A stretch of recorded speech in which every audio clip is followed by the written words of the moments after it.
I discovered this sub while with my friend Julia. We just got back from a camping trip where we experienced the scariest thing either of us have ever experienced. So Julia and I are both women in our early 20s, and we were out camping in a remote area of Montana that isn't super popular, but it's still fairly popular amongst locals who camp a lot like we do. Which meant that it wasn't super unusual when we saw a group of 3 guys who looked to be a little bit older than us drive past our camp about an hour after we had set up our chairs and table. We just assumed that they were searching for a good spot to camp. But then, when the car was still in our sight through the trees, we saw it turn around, and as it was driving back, we both noticed one of the guys sticking his phone out the window and seemed to be recording us. Both of us thought it was really weird, and I walked a bit closer to take a picture of their license plate as a safety measure, but when I got closer, I saw that the back plate had all the numbers covered with black paint. Julia and I both got bad vibes from this, but both of us were aware that men are creeps towards women all the time, and both of us are prepared with bear spray because Montana is grizzly bear country, and we decided it wasn't a weird enough interaction to pack our stuff and find a different spot. We decided to set up an empty tent outside and sleep in my car instead to trick people into thinking that we were sleeping in the tent in case anyone tried to attack us. Now later that night, while we were both asleep in my car, we heard branches rustling and snapping near the empty tent despite the calm weather. Initially, we assumed it was a bear trying to reach the bear bag with our food and scented hygiene products, and then we heard male voices outside. I lifted my head to the window and saw the same car that had passed us earlier. I got off the air mattress on top of the back row of seats that we had put down to create a sleeping area and locked the doors individually to avoid the car making a beeping noise.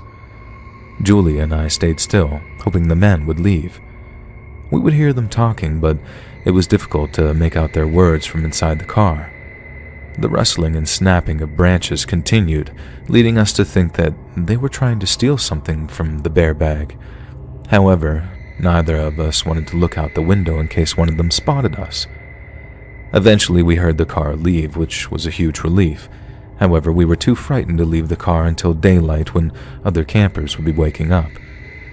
When I finally got out, nothing could have prepared me for what I saw. Above our tent, the men had hung a dead deer that had obviously been killed recently, as it was leaking blood all over our tent. The internal organs were ripped out and its limbs were cut off and laid out in a circle around the tent. This was disturbing enough on its own, but hunting permits weren't even being sold at the time, which meant that the deer had been killed illegally. And once we processed what we were seeing, Julia and I freaked out and drove away without taking down our camp. Once we had cell service, Julia called the police and the Forest Service to report what had happened while I drove home. The Forest Service was kind enough to retrieve our belongings, but I don't even want mine back in case there was some weird curse put on them with those weirdos. The police are investigating to impose a fine for killing wild game out of season, but as far as I know, what they did to us isn't technically illegal, just very strange and really creepy. I haven't heard of anything like this before, but if you have, let me know. I'm very curious and also very spooked. I love camping, but after this, I don't know if I can camp for a long time.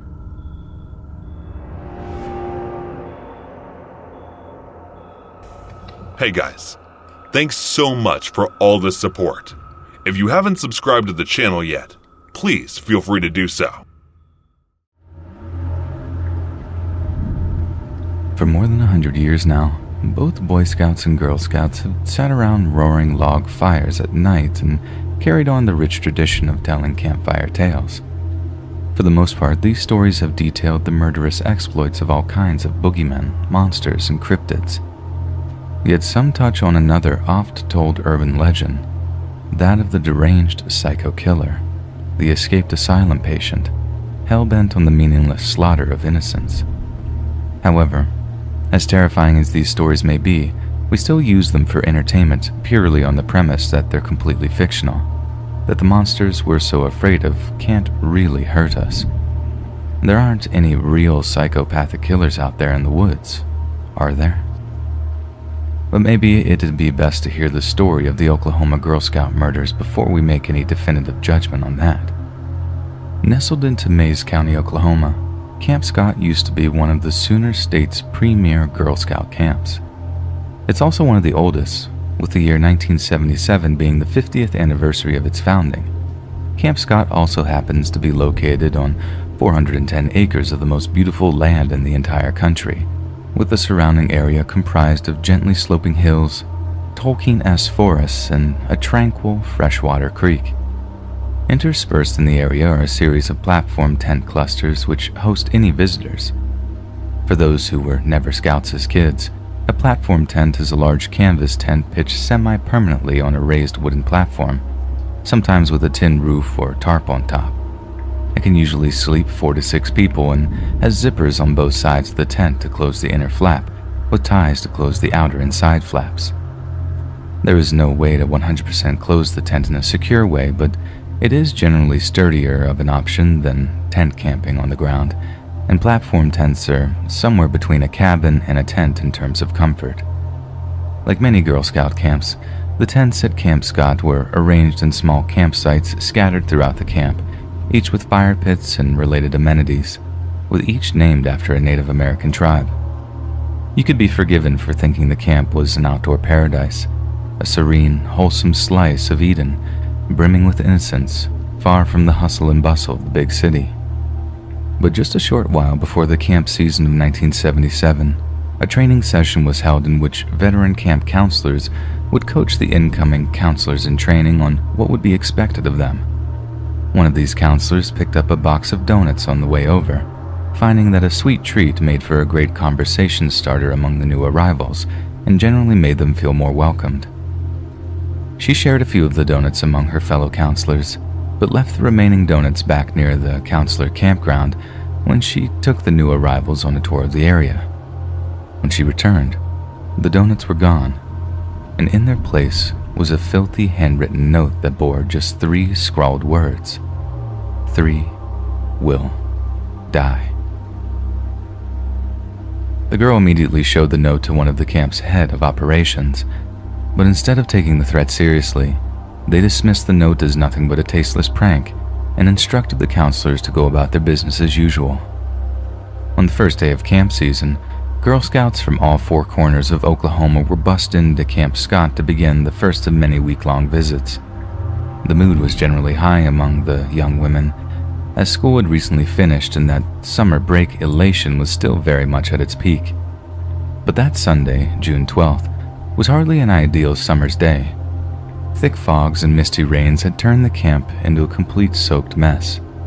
Yet the Girl Scouts' spirits weren't dampened, and they remained positive as they were split into groups and shown to their respective campgrounds. Thankfully, the weather relented enough for the girls to partake in a few camp activities before sundown. But as night fell, the rain resumed with a vengeance, and what had previously been a light smattering of drizzle turned into a full-on downpour. To keep from being soaked, the Girl Scouts rushed back to their platform tents to bed down early, confident that the weather would improve so they could return to their wholesome outdoor fun. The following morning, one of the counselors collected her wash kit and headed over to the camp's shower block. This shower block just so happened to be right at the rear of the camp near a collection of platform tents known as Kiowa, and thanks to the horseshoe arrangement of the platforms, one of them was ever so slightly obscured from view by the shower block itself. So at around 6 a.m. on the 13th of June, this counselor headed down the hillside to the trail which led to the bathhouse. But as she approached, she spotted 3 apparently occupied bags just lying there on the trail, sleeping bags that had been piled up against each other in a disturbingly unnatural way. There was no way there would be Girl Scouts in there. There was no way anyone could sleep like that. No one living, anyway. Because when the young counselor unzipped the sleeping bags to peek at what was inside, the entire camp was awoken by a blood-curdling scream. Inside the sleeping bags were 8-year-old Lori Lee Farmer, 9-year-old Michelle Heather Goose, and 10-year-old Doris Denise Miller. Each had their skulls bashed in by a large blunt object, with at least 2 of them showing signs of heavy strangulation. The camp was immediately evacuated while one of the camp's directors contacted the local police force. Sniffer dogs were brought in to search for clues, and a single unknown fingerprint was taken from one of the girls' flashlights, and a bloody-sized 9.5 footprint was found in the tent the girls were missing from. Shortly after the camp was closed off as a crime scene, police interviewed a nearby homeowner who reportedly heard something rather heavy on the small road running between the camp and his property at around 3 a.m. on the morning of the 13th. Since all the counselors had solid alibis for the determined times of death, it was deduced that this must have been the killer moving to and from the area.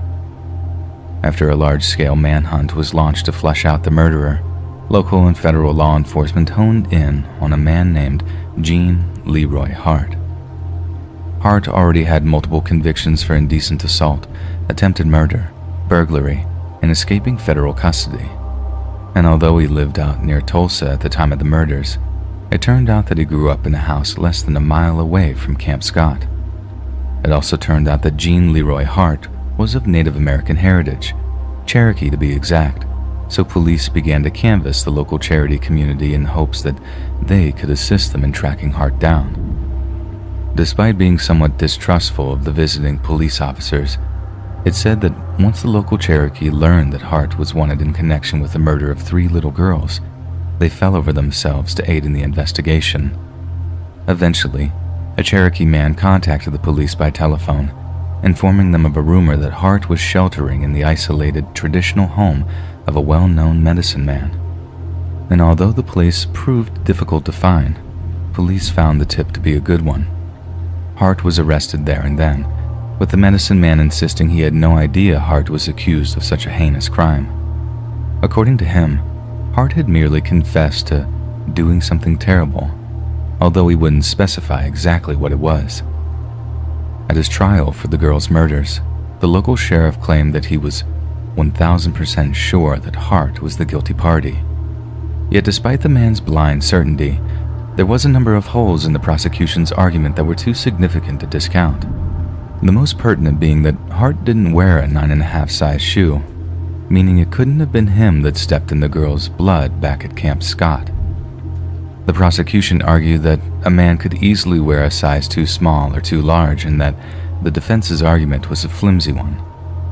However, when all the evidence was taken into consideration, the jury simply couldn't find Hart guilty beyond all reasonable doubt. Hart had a violent past, that much is clear, but to scapegoat him purely to sate rabid public demands for justice would be hideously unfair. Of course, there was a chance he was guilty. There was plenty of circumstantial evidence, but a man should only be locked in a cage for the rest of his life if the jury are, as the sheriff so clumsily put it, 1,000% certain. To their credit, the jury found Hart not guilty of the murders, and he walked away a free man. Yet this freedom was short-lived. After later violating his parole conditions, Hart was sent back to prison to finish his original 308-year prison sentence. You heard that right. The crimes that Hart had previously been convicted of were so utterly atrocious and prolific that a judge had seen fit to sentence him to more than 300 years in a federal penitentiary.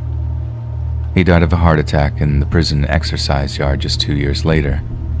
But on the advent of DNA testing, police had the means to close the book on the Oklahoma Girl Scout murderers once and for all.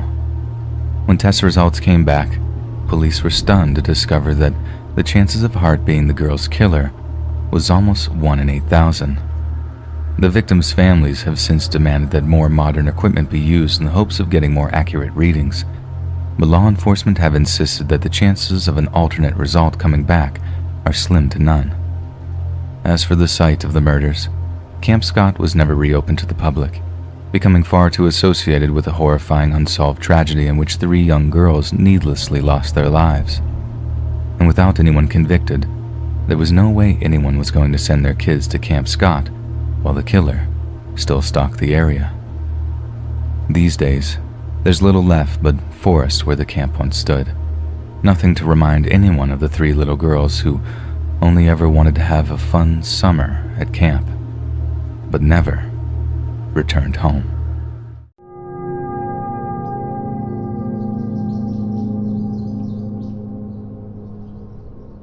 For the hunting season of 2017, I got in on a lease with a guy from work. I didn't have time to check the area out before the season started, so the inevitable occurred and I got lost my first day. That morning I left the camp just before dawn. I'm not the kind that hunts from a stand. I'm your traditional stalk and shoot type of hunter. Since I wasn't familiar with the lease and I stupidly left my GPS back at the camp, I had to stick to the main paths in order to not get lost. Most of the morning I did well. However, as I grew tired, I lost focus and veered from the trail. In my defense, I came across this really fresh set of tracks. Of course, I had to follow them. The sucky thing was that they continued on to a neighboring property and I had to stop following them. When I looked up, I realized I was way off the trail and didn't know how to get back. The rest of the day was spent trying to find my way back to camp. About an hour before dark, I noticed a rundown house and cabin in the distance. By now, I wasn't sure whose property I was on.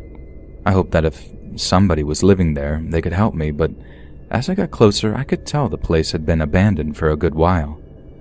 I knocked to make sure, but with no reply, I made myself at home. My first goal was to get a fire going. After I did that, I began combing through the cabinets for food and other things I thought could help me. Not much, but a questionable can of chili and some candles were found. I heated up the chili over the fire and combined it with a half-eaten bag of chips. After dinner, I looked through the bedroom and discovered an old map of the area. I wasn't sure how accurate it would be after all that time, but I was happy to find it. I spread it out on the floor in front of the fireplace and planned my course for the morning. I was shocked to see that I had veered over 5 miles from where I'd started. At some point, I must have dozed off. During the night, I had a super vivid dream that a man was sitting in the chair next to me and just staring. He never said a word.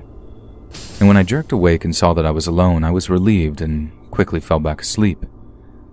The following morning, I woke up at 6:15 and got my stuff together. I made sure the fire was completely put out and headed back to camp. I just stepped from the house when I came face to face with a strange man. The guy from my dream, in fact.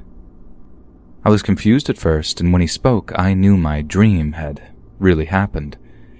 This man was holding an old Marlin 30-30, not an odd sight for a hunter during deer season. This dude didn't look like a hunter, though. He wore an old, dirty backpack and normal, bright, yet dingy street clothes. His eyes had a very crazed look to them that made me uncomfortable to gaze at. I was surprised, but regained my calm and said, "Good morning." Instead of saying it back, he just stared at me with those crazed black eyes. I began to say something, but he interrupted and asked what I was doing in the cabin. Before I could answer, he blurted out that it was his place. I continued and explained what had happened the day before. The entire time I was telling him this, he was gripping the rifle so tightly his knuckles were beginning to turn white. His behavior was beginning to scare me. The only thing I wanted to do was get back to camp and then home.